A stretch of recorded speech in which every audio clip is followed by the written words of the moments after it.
Assalamualaikum warahmatullahi wabarakatuh. Berjumpa lagi ya dengan saya di channel ini. Apa kabar semuanya? Semoga selalu sehat, dilancarkan rezekinya, dimudahkan segala urusannya ya. Amin. Nah, di video kali ini saya akan berbagi informasi terbaru terkait aturan terbaru pencairan bantuan PKH untuk tahap 4 tahun 2024. Kira-kira ada aturan terbaru seperti apa ya? Maka dari itu simak terus videonya sampai selesai agar supaya tidak gagal paham dalam menyerap informasinya. Oke, langsung saja pada informasi pentingnya ya, yaitu peraturan bantuan PKH di tahun 2024. Nah, untuk para KPM PKH dimanapun kalian berada, jadi di tahun 2024 ini ada aturan terbaru ya mengenai pencairan bantuan PKH.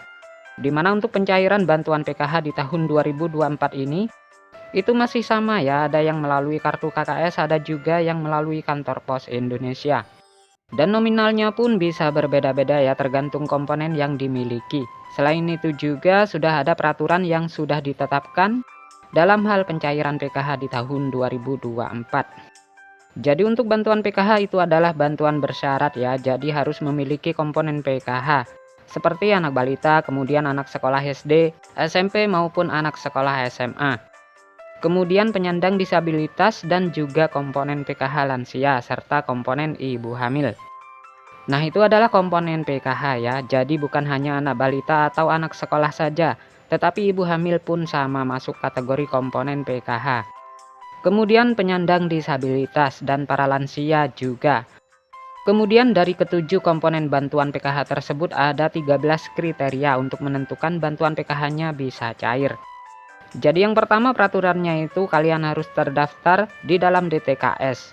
Jadi mulai dari anak balita, anak SD, ibu hamil, kemudian anak SMP, anak SMA, penyandang disabilitas, dan lansia tersebut harus masuk di dalam DTKS dan aktif sebagai penerima bantuan PKH.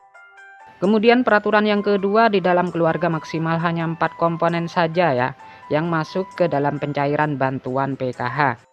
Jadi maksimalnya itu adalah 4 komponen. Jadi tidak bisa semua 7 komponen didapatkan ya.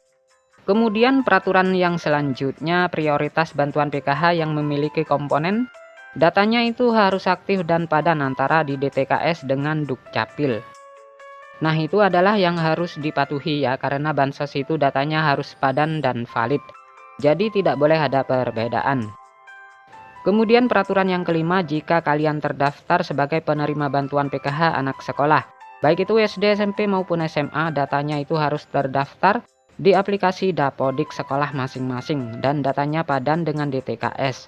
Jadi tidak boleh ada perbedaan. Kemudian peraturan yang keenam untuk komponen PKH balita.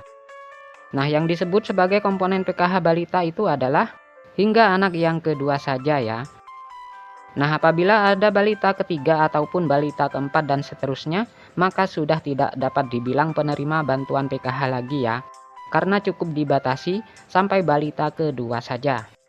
Kemudian selanjutnya peraturan adalah komponen anak balita, umurnya itu adalah sekitar 0 sampai 6 tahun. Jadi jika sudah lewat 6 tahun itu bukan kategori anak balita ya, tetapi sudah masuk ke jenjang anak SD. Kemudian yang selanjutnya, peraturan ke-8 yang dianggap sebagai komponen disabilitas. Itu hingga 4 orang saja untuk komponen disabilitas.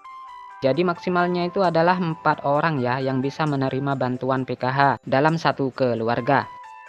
Kemudian yang selanjutnya untuk komponen lansia, peraturannya adalah yang dibilang komponen PKH lansia sama ya seperti penyandang disabilitas, yaitu maksimal 4 orang saja yang masuk dalam pencairan PKH.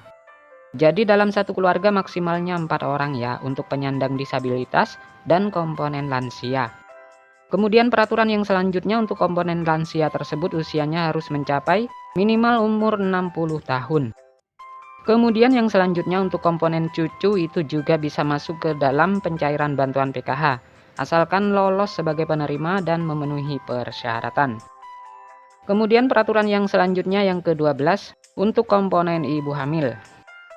Nah, yang dianggap atau dibilang komponen PKH ibu hamil adalah hanya sampai kehamilan yang kedua saja. Jadi apabila hamil yang ketiga kalinya atau keempat kalinya, itu sudah tidak bisa dapat bantuan PKH. Jadi sudah tidak bisa dihitung komponen PKH lagi ya. Kemudian peraturan yang terakhir, jika di dalam anggota keluarga memenuhi atau memiliki lebih dari satu komponen, maka yang dianggap penerima bantuan PKH adalah dari nominal yang paling tertinggi dahulu ya. Nah, misalkan ada anak penyandang disabilitas, kemudian juga memiliki anak yang normal yang bersekolah di jenjang SD. Sedangkan untuk nominal penyandang disabilitas dan anak sekolah SD, itu nominalnya berbeda ya, lebih besar penyandang disabilitas dibanding dengan komponen anak SD. Maka yang masuk komponen PKH adalah komponen disabilitas yang didahulukan. Jadi sudah jelas ya, itu adalah peraturan bantuan PKH di tahun 2024 ini. Nah, sementara untuk jadwal pencairannya, untuk tahap 4 ini kemungkinan akan disalurkan di bulan Agustus tahun 2024. Sementara untuk tanggal waktu pastinya kita tunggu informasi selanjutnya. Nah, sekian dulu. Assalamualaikum warahmatullahi wabarakatuh.